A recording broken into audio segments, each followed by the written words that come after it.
message you're about to hear will position you to live life to the fullest with actionable insights and strategies. Now, Abraham Owoseni.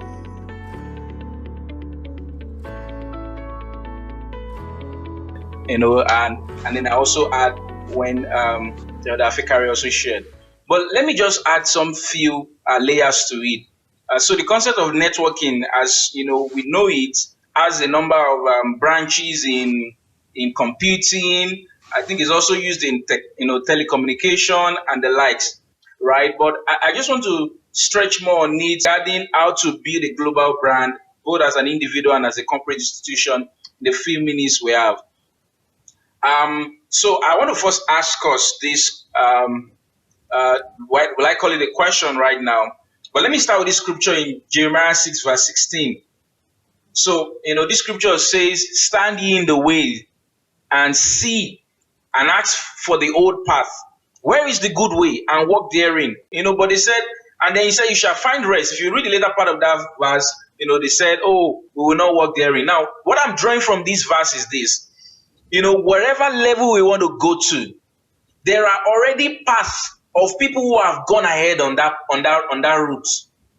Someone once said that paths are made by walking. Now, so if I want to go to point B, there are people who have already even gotten to point C or point D. And so the wisdom of God is that stand in the ways, ask for those who pass point B, those who are in point C. Those who are in point C, ask them, how did you pass through it? How did you get there? What did you meet along the way? How did you overcome it? How did you pass this barrier? How did you? That's the whole wisdom about networking. And then he said, "Walk therein, and you shall find rest for your soul." And so I share this scripture so as to establish this mindset that networking is not about competition. It's not about which church is the best or which church is the richest. No, it's about complementation. And so as an individual and as a corporate organization, the goal of our networking is not about we want to compete with this. This is not business. In business, they use the word competition. So brand A is competing against brand B. Microsoft sees what Apple just brought out and they are seeing how to copy it. And so it's different. This is the kingdom. The gospel is the same message we are preaching, but we are trying to see how can we pass it in a better way? Or how can we reach more people? How can we, save the unchurched? Or how can we bring more souls to the kingdom? And so the goal is not competition. We're only complementing one another.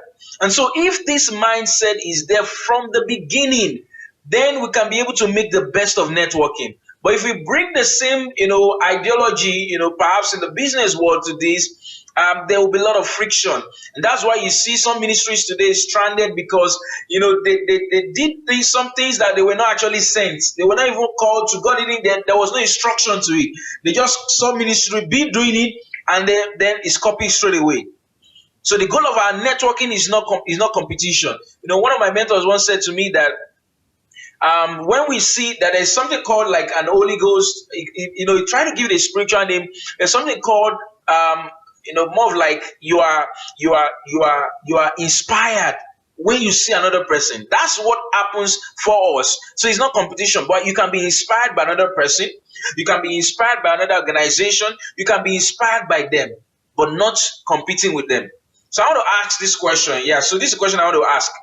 So is a fast. I think they call it fastest finger. So here's the question. Think about it. Let's assume you want to call or you want to reach the geo this evening, right? I know we have different people on this call this evening, but let's just assume you want to reach the general overseer this evening. How many phone calls away are you to reaching the geo? Put in the chat box. If it's 2, if it's 3, if it's 4, if it's 1. Just put in the chat box. I'm going to be reading the chat box. How many phone calls away are you to reaching the general overseer? If you have to call the general overseer by 6 o'clock West African time, how many phone calls do you have away? I can see 1. Yeah, let's keep it coming. How many do you have away? Is it 2? Is it 3? Maybe for somewhere else, if you don't have the number of the geo, that means you have to ask someone to give you the number of the geo. That could be 2. Or maybe the person you ask does not also have the number of the geo, then that could be three. So the person asks another person, and then the other person now gives you the number. That's three, right? And it goes on and on that way. So I see one, I see two, I see two, I see one, I see one. Thank you so much for the responses. I see two. Fantastic. Fantastic, right? And if you look at it, this is the beauty of networking. Like Prof was sharing, there's so many things you can gain from it. So imagine just at the dial, I can just reach somebody. That's the power of your network. So you see some people say, wow, their contact list is like a treasure to them, because in that contact list, the people they have in there is not just about the digits, it's about the quality. And so the number of calls you have away is a kind of a reflection of the quality or this current strength of your network, right? Now, even in today's world, we call it networking. It's even grown beyond even networking. Networking in the sense that it's a global village, right? So I don't have to necessarily see someone physically to network with them. I could reach anybody across the continents of the world. It's networking. And so that mindset that, well, it's not just about a local thing, it's a global thing. Networking. Now let's move on to this. One of my mentors shared this, and I just felt it would be very instructive also to share. He was sharing with us, and he taught us that networking has to be strategic for it to be successful. Networking has to be strategic for it to be successful. And he gave a clue on a way that you can do that. In the traditional way, when you want to meet somebody, you give the person a complimentary card. And even the way people do it, I don't know whether people still do it, but I mean, I have not had a complimentary card for years. But the way people do it, they literally force the card into your hands. Yes, that's my card, take it. What if I don't want to take your card? Right? But you see, he shared a perspective. Leave a conversation with an experience, not a complimentary card. Yeah, so I added to it necessarily, right? Yes, you can still add a complimentary card, but the experience is more than the card. Many of us will actually testify to this, that we have a place where we keep different cards. The day we got that's the day we kept it there. We never open it again. Because it's not necessarily about the card. I can actually, in the world of networking today, I can go online and even reach anybody I want to, even without a phone number necessarily. It's about the experience. It's about the experience, not just the card. And even think about it. Even the narrative on the card could have expired in the next 1 to 3 years. So it's not about the card. It's about the experience. And so I can have an experience with you in 5 minutes, and that experience, lingers with me more about, giving an idea of your person. And so one picture that I like to just share from is a typical one, like I shared about telecommunication. And so this aspect of technology is such that,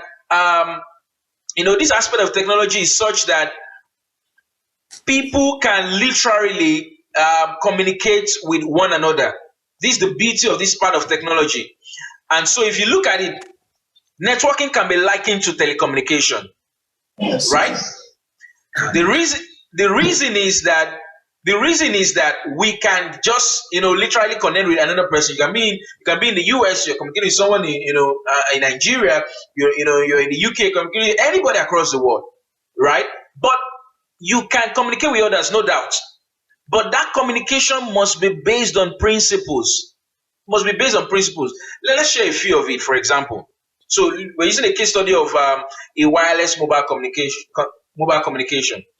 And so if you want to communicate with somebody using through this mobile communication, number one is that you should have an handset. So you have your mobile device. Well, that's not also enough. The second is that you should have a SIM. Yeah, the subscriber identity module, right? Your SIM. Whether you have one card or two cards, fantastic.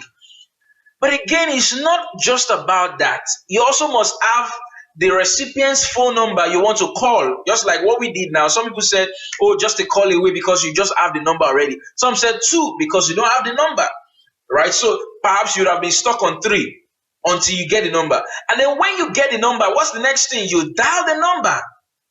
And the fifth one actually is the apex of networking, whereby you actually dialogue with the person. Now, let me put this in context some more. And so, what's the answer in this context? The answer is you, as a person, you and I, or a group of people, we want to meet other like minds, right? That's the device. That's my person. You want to meet me. I want to meet you. I want to meet another person. I want to meet a group, or as an institution, my organization wants to meet another organization. But again, look at the next one. Then, do I have my SIM? My SIM is about my identity, is my subscriber identity module, right? So, what is my identity? My identity in this sense is my vision, my value. What value am I sharing with the person? It's about like minds meeting. What are others going to meet me about? Right? And so if I also want to meet somebody, I'm meeting them based on their identity. Who is this person I want to meet? And what does this person do? And so I'm sharing that. I'm Abraham, but most people stop there. Your identity is not just your name. Even if you go for conferences, for example, your name tag could be carrying your name already. So it's not just about your name, but beyond your name, what value are you adding to the global economy, to the kingdom? What's the value proposition? Oh, and I say something like, well, we run a ministry to young people so that they can live full and fulfilled, spirit, soul, and body. Oh, wow. So we get conversing, and the person says, oh, so how do you do that?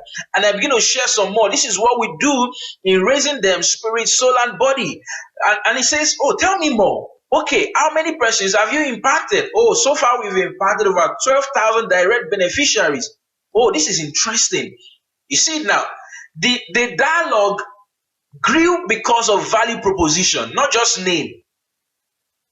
And the next thing is that even when you have your vision, you have been doing great work in ministry, your personal life, your profession, who do you want to network with? That's the recipient phone number. Have you identified the person you want to network with? You want to network with, right? Afekari was sharing that you go to a conference and there are thousands of people in that conference. You can't meet everybody, right? Maybe you're going to have an opportunity to meet 5 people or 3 people. How do you know which persons you are going to meet? I was in a webinar 2 days ago, and someone just dropped in a comment on the chat. And because of the comment, someone just put up a comment that, can I meet you? The person that said this. Oh, that's just because there was a value ahead of time, and then the person identified the person as someone he can network with.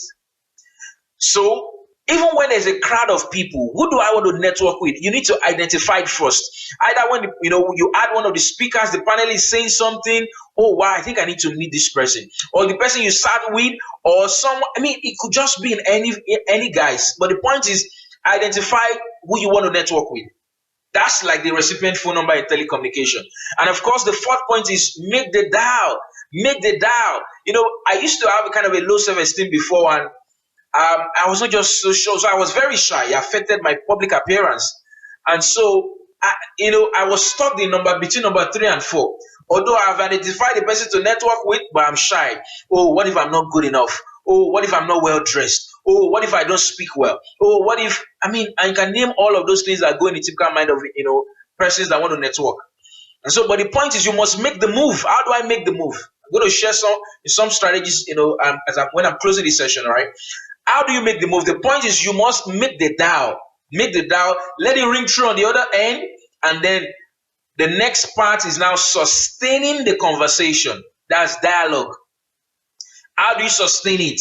It's not just about making the phone call. Many of us sometimes, in course of networking, we plan how to start the networking, but to sustain it is not planned. So most times after the first 2 times of meeting or networking with the person, the other part is not really planned, and then we virtually lose the network, because you can actually lose a network. Networks are nourished. Networks are preserved. You can nourish a network, and you can also lose a network.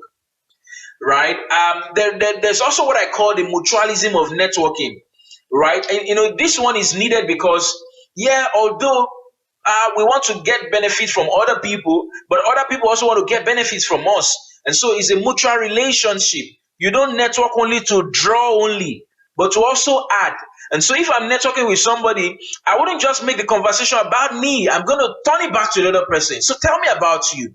Oh, tell me about what you do in the UK. How has your ministry been? Right. So I meet somebody else across the the continent doing great work in ministering to young people, and I'm asking, oh, so how has it been? Tell me about the impact of your work.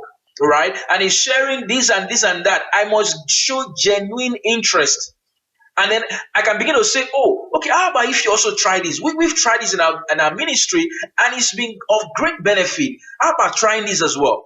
Now you are depositing into the person, not just drawing. There must be mutualism of networking, right? Now I shared about networking earlier on because even in this pandemic world we're in, yeah, it's going to be an hybrid going forward. Saying that, well, it may not necessarily be that you meet someone physically before you network with the person. You can network by just sending an email, right? You see what they do online. You see the great work. They lead a great music ministry, and you are inspired, and you have been following them for long, and you are led to connect with them. Then send a mail to them. Oh well, I lead the youth ministry. I lead the music ministry in LGCC, right? And you're saying, oh, how can we want to collaborate and learn from what you do? We see the great impact of your worship ministry in XYZ.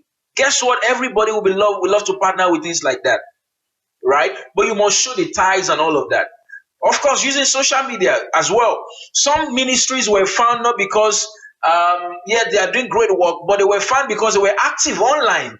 So we could hear their messages. We could see snippets of their administrations. We could see the other day I was watching Winners Chapel, Maryland, and last year, and they did a drama administration during the service. I love the drama so much, to the extent that when the pastor came up to preach, the pastor said that can they extract that part of the drama and upload it on their channel, because many people have been asking, because they acted the drama all through the 4 services. And so people said, oh, we love it so much. Can we upload that part alone? It was a blessing. That drama was a blessing to the extent that when we hosted our annual youth conference last year, we also played it because it was much of an impact. And how did I hear about them? I saw the drama on YouTube, and it was a blessing. It was a blessing. And so networking today is not just about physical meeting alone. Social media, YouTube is there for video streams and video content. LinkedIn is there as well, and all of the other ones as well. Maximizing them to the point that people can connect and still get to meet you. Sometimes they don't even need to see you. It could just be the audio of the service they just listened to, and God just bless them. Or they just want to say, oh, wow, where is this ministry from? This message I just listened to, this podcast I just listened to. And that way people get to meet other people. And of course, we're used to that already, like what we are having now. You get to network with other people, right? And so you're not just listening alone, but you're also trying to say, how can I meet other people? We have a closed WhatsApp group. How can I meet other people? We have whatever it is. The goal of, in the world of education, the goal of schooling, I did a research it, some time back, I called it the purpose of schooling. And it was published. And what I found from that study was that the purpose of schooling is not even the certification alone, but the network we build. The affiliations were built. And so you are in university, you've gone through the university. For example, the DGO met some of the great minds as mentors on this platform, maybe from the university. Some maybe, from professional, alliances. But guess that's the power of networking, right? And so that is key, because in this world we're in, it's about networking, right? Also, I need to just say this as well. Like I shared earlier, it's not about how many contacts you have, but how many valuable contacts you actually have. The meaning of this is that there are places that will facilitate right networking. So, for example, if you want to meet like minds of researchers, for example, you wouldn't go to a worship concert. No, you want to meet researchers. Where would you go to?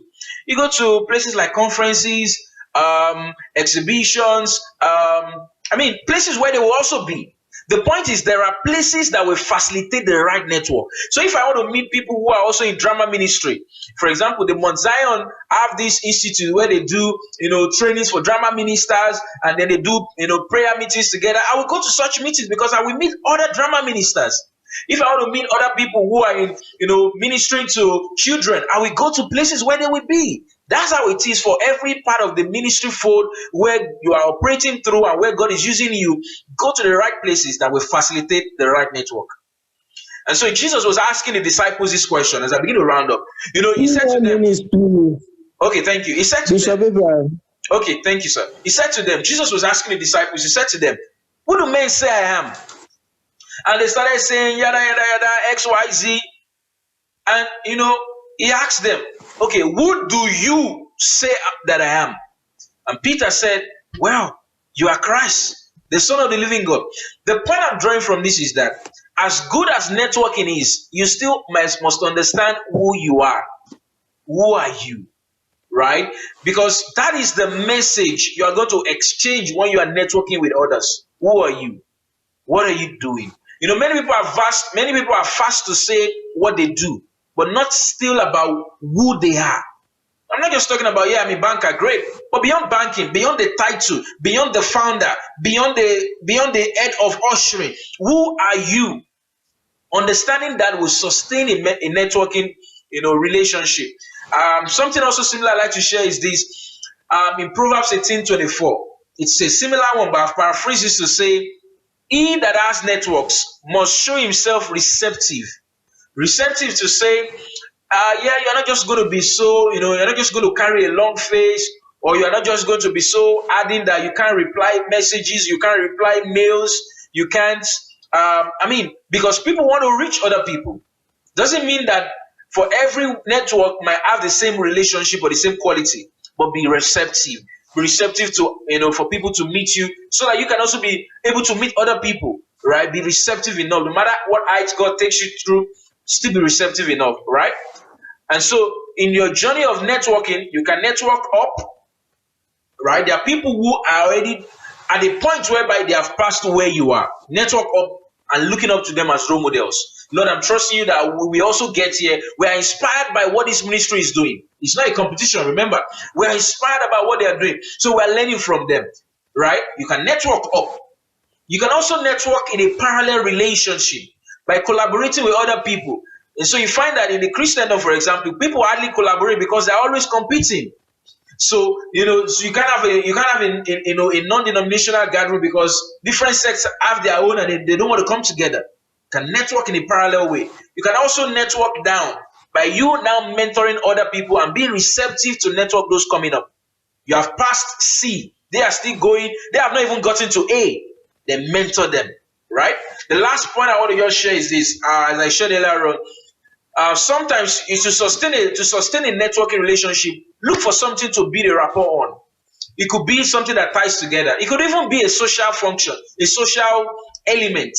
Oh, this person, likes a football club. You also like the football club. That can just it doesn't have to be as in quotes spiritual. It could even be a social element that you use. Oh, you went to the same university together. Recount memories that way. From there, build to the next thing you are saying.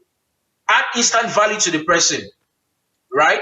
Don't let the attention be on you alone.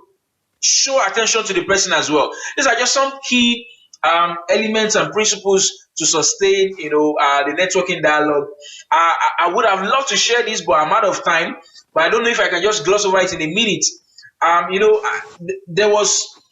sharing these 3 case studies and I'm out because of our own context of building towards a global organization, right? And so we need to come together, for example, and say which global ministries are in our own area of calling that we can work together with. Sometimes some years back, I granted an interview, and the title in the interview, Young Breeze reminds us of Sir George Williams of YMCA.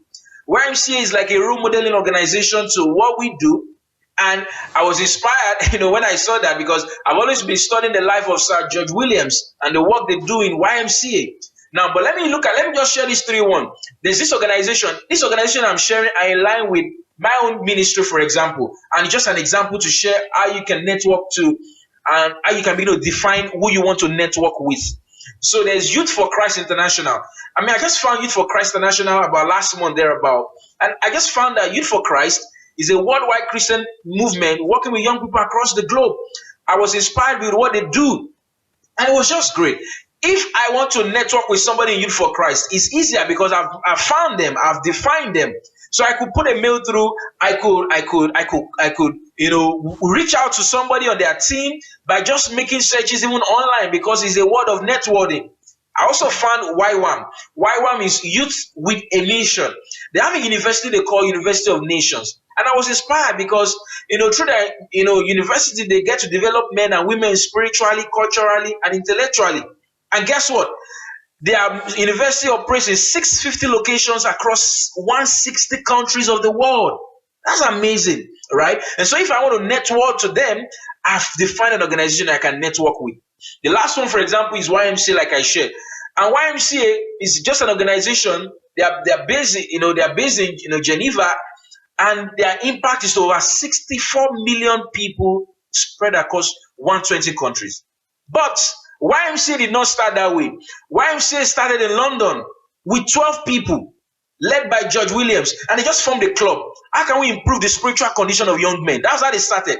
But they started building this club before they knew it spread across, Europe, it spread across North America, and is across the world today, right? But they started just like what we are dreaming of and working towards, right? So this is just the mindset around it. You must define who you want to network with first. It's not just going to happen by accident. Nothing happens by accident. Who do I want to network with? Make the research. Find out, ministries and organizations doing the great work, great things, like what we are doing. I had the story of Bishop Oyedepo. He said he read a book by David Cho in South Korea because their ministry was striving in their home cell.